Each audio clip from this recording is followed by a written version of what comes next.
In this video, we're going to talk about this awesome animated TV series called Avatar: The Last Airbender. It has 3 long seasons with 61 episodes, and in this recap, we'll detail what happens in them from beginning to end. This show is about a super cool world where certain folks called benders can control water, earth, fire, and air, and live separately in their nations, like the Water Nation, Earth Nation, and Air Nation, while the Firebenders live in Fire Nation. The Fire Nation wants to control all the other nations, but an avatar comes and destroys their vicious plans. This is the story of his thrilling adventures, deep friendships, and exploration of power.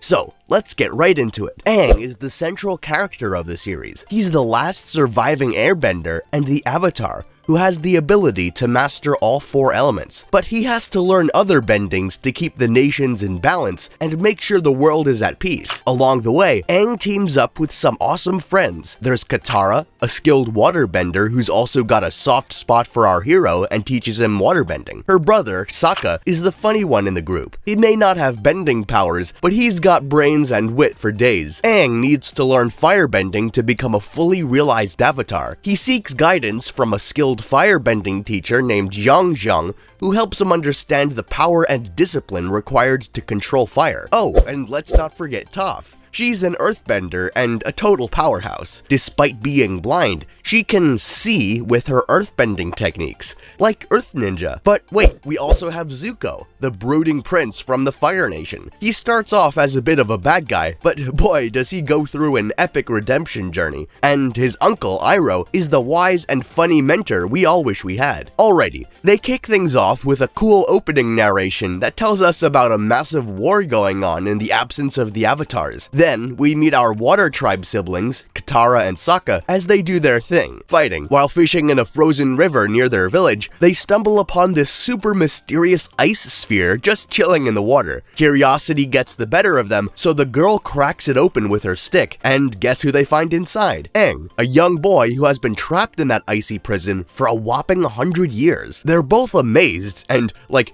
wait, is this kid for real? But when he comes to life with the sticking of the Sokka, he shows off his airbending skills, and that display is enough to convince them that he's the legendary Avatar. And just like that, they're ready to jump on his mysterious flying bison with Aang. On the other side of the river, the folks from the Fire Nation also see the light emerging from the iceberg. They confirm that Aang is awake now after a century. Aang tells his partners that he's got a mission to master the other 3 elements and take down the pesky Fire Nation who desperately want to dominate the world. After this wild encounter, they head back to the Southern Water Tribe to share the mind-blowing news of the Avatar's return. However, their arrival is met with mixed reactions. Some villagers are thrilled and hopeful, while others, including their grandmother, Kanna, are skeptical and worried about the consequences of Aang's return. Meanwhile, Prince Zuko, accompanied by his crew and his powerful firebending skills, arrives at the Water Tribe in pursuit of the Avatar. During a confrontation, Aang agrees to surrender himself to Zuko in exchange for the safety of the villagers. Aang is taken captive aboard Zuko's ship. However, Katara refuses to give up, and she and Sokka enlist the help of the remaining villagers,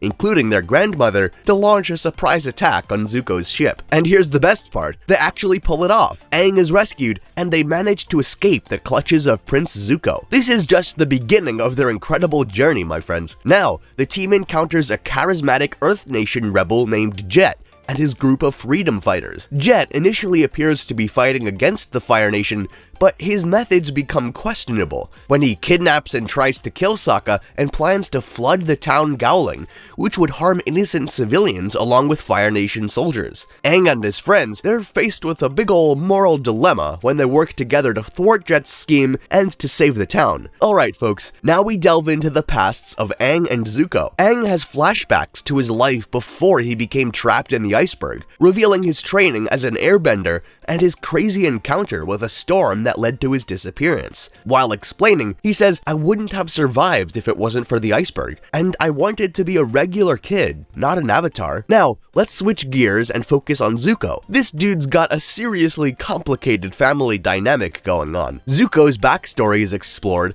shedding light on his strained relationship with his father, Fire Lord Ozai, and the events that led to his banishment. Zuko, a banished Fire Nation prince, is determined to to capture Aang to regain his honor. Later on, Aang is captured by Fire Nation soldiers, but he's unexpectedly rescued by a masked figure known as the Blue Spirit. This dude swoops in like a hero from the shadows, saving Aang from his fiery predicament. But here's the twist, it's none other than Zuko. Yeah, you heard that right, the same guy who's been hunting Aang decides to team up with him for a wild ride. He forms a temporary alliance with Aang to evade their common enemies. Soon, there's Aang's quest for firebending mastery. He stumbles upon a guy named Zhang, and this dude is all about discipline and control. And then we see the importance of discipline in the episode. It's like the foundation of being a firebender. Without it, you end up with chaos and accidental burn marks everywhere. Zhang is all about instilling this discipline in Aang,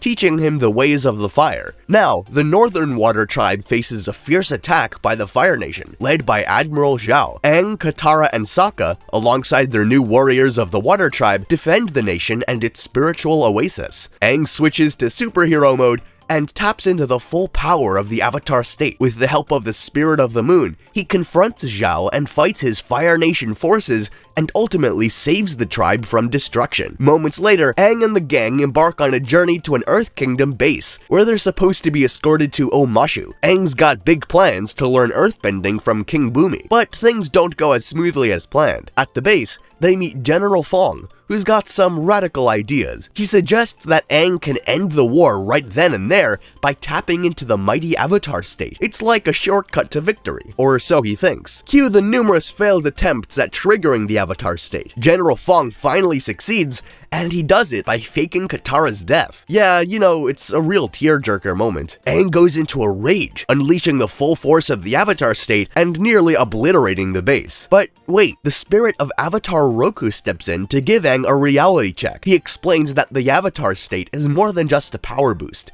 It's a defense mechanism that connects Aang with the skills and knowledge of all of his past lives. It's like having an army of avatars at your disposal, but with a major catch. With this newfound knowledge, the group decides to travel to Omashu on their own. It's like a solo adventure with a bunch of misfit heroes. Meanwhile, Zuko and Iroh face their own troubles. Zuko's sister, Azula, pays them a visit with a message from the Fire Lord. But surprise, it's all a trap. They narrowly escape and are forced to go on the run, cutting off their top knots in the process. It's like a symbolic way of shedding their old identities and embracing their new life as fugitives. On the other hand, Aang and his friends encounter Toph Beifong, a skilled earthbender and the runaway daughter of a wealthy family. Toph is no ordinary earthbender. Nope, she's got a twist to her story. Despite being blind, she's developed a remarkable ability called seismic sense. It's like having a sixth sense that allows her to see the Earth's vibrations and everything around her. Aang is desperately in need of an earthbending teacher, and Toph just happens to be the perfect candidate. Toph becomes an important member of the group, and they embark on thrilling adventures together. They discover a hidden library containing vast knowledge about the Fire Nation. They must navigate dangerous challenges and make difficult decisions to obtain the information they need to defeat the Fire Lord. Sokka discovers a crucial weakness of the Fire Nation that could end the war, and says an upcoming solar eclipse will prevent firebending for its duration. While searching for more information, they reach the capital of the Earth Kingdom, Ba Sing Se. Ju Di welcomes them at the railway station and gives them a city tour. Interestingly, Jet spies Zuko and his uncle in the city and gets his companions ready to report them to the city's police station. Now we get a series of short stories that focus on the individual journeys and experiences of each member of Team Avatar, and they give us a deeper look into the characters' lives and personalities. For instance, Aang spends his day trying to help people and spread joy, embracing his carefree and whimsical nature. And we can't forget the cactus juice scene of Sokka that drove him crazy all the way with his sister. Katara and Toph have a girl's day out, with Katara trying to help Toph embrace her femininity and enjoy some pampering. Sokka, being the funny guy he is, gets caught up in a haiku battle, showcasing his witty and creative side. He was being quite hilarious when thrown out by the master. After this, Aang, Sokka, and Toph team up to find Katara, but Azula throws a wrench in their plans by taking control of the secret police force, the Dai Li, and causing chaos in Ba Sing Se. Sokka and Toph try to warn the Earth King, but they're a bit late and get their butts kicked by Azula, Mai, and Ty Lee. Meanwhile, Long Feng, who was in cahoots with Azula, tries to backstab her, but finds out that the Dai Li isn't on his side anymore. Aang and Iroh show up to rescue Katara and Zuko, but guess who pops up? Azula, with an offer to Zuko to get his honor back if he joins her. Aang and Katara attempt to escape, but they face a nasty fight against Azula and a traitor Zuko. In a crazy move, Aang taps into the Avatar state, but Azula zaps him out with lightning, leaving him on the brink of death. Thankfully, Iroh comes to the rescue, and Katara uses some spirit oasis water to bring Aang back to life. As the season wraps up, Team Avatar and the Earth King are flying over the wall in defeat. Now it's time to know what happens in the last season, Fire of the cartoons. Aang wakes up after being unconscious for weeks due to his battle with Azula. He discovers that he's been in a secret Fire Nation facility and that his friends have been taking care of him during his recovery. Aang is filled with guilt and a sense of responsibility for not fulfilling his duties as the Avatar. He also learns that the war has continued to escalate in his absence. Aang's friends help him cope with his emotions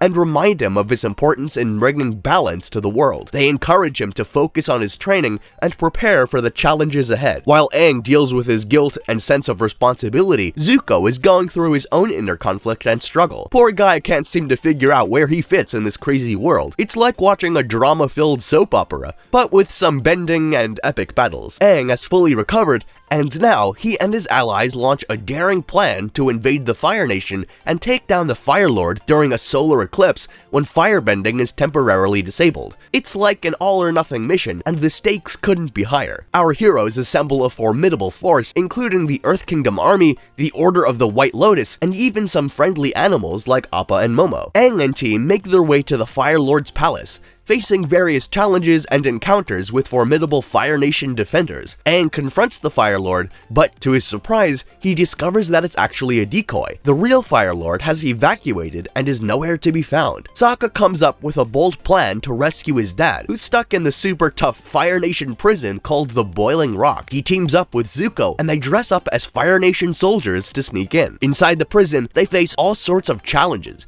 trying not to raise suspicion and avoiding dangerous situations. Sokka's on a mission to find his father, but guess what? He discovers that his friend Suki is locked up there too. As they go along, they meet other prisoners who decide to join in their escape attempt. Teamwork makes the dream work, or in this case, the prison break work. But Sokka sticks to his loyalty to his friends and keeps on with the rescue mission. In a climactic battle with Zuko's firebending skills and the team's determination, they manage to escape on a stolen airship. And well, Azula ambushes the group at the Western Air Temple, forcing them to split up again. After getting free from the battles, they learn that the Ember Island Players, a Fire Nation theater group, is debuting a play based on the group's adventures. The gang takes a break from their intense journey to watch the play, but they tell each other not to laugh because it was Fire Nation propaganda. The play hilariously portrays Aang, Katara, Sokka, and all their friends in exaggerated and sometimes downright silly ways. It's like a comedic recap of everything they've been through. As they watch the play,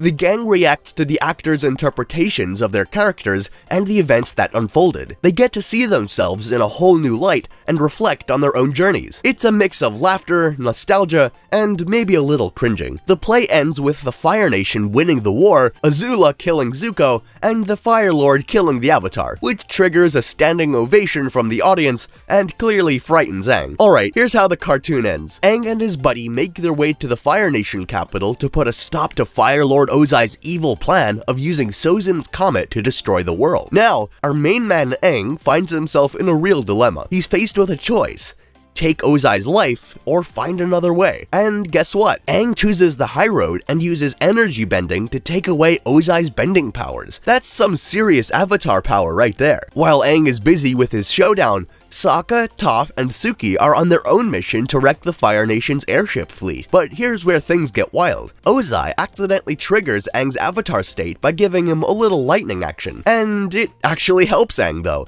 because it unlocks his chakras and boosts his powers. Way to turn a bad situation into an advantage. In an intense battle, Aang manages to defeat Ozai without going for the kill. Talk about restraint and power combined. And with the Fire Nation surrendering, the war finally comes to an end. Aang saves the day and restores balance to the world. Time to celebrate, my friends. The Avatar has finally won. And that brings us to the end of our adventure through the captivating world of Avatar. We saw how an Avatar balanced the elemental nations of the world after learning their bendings and being superior to everyone.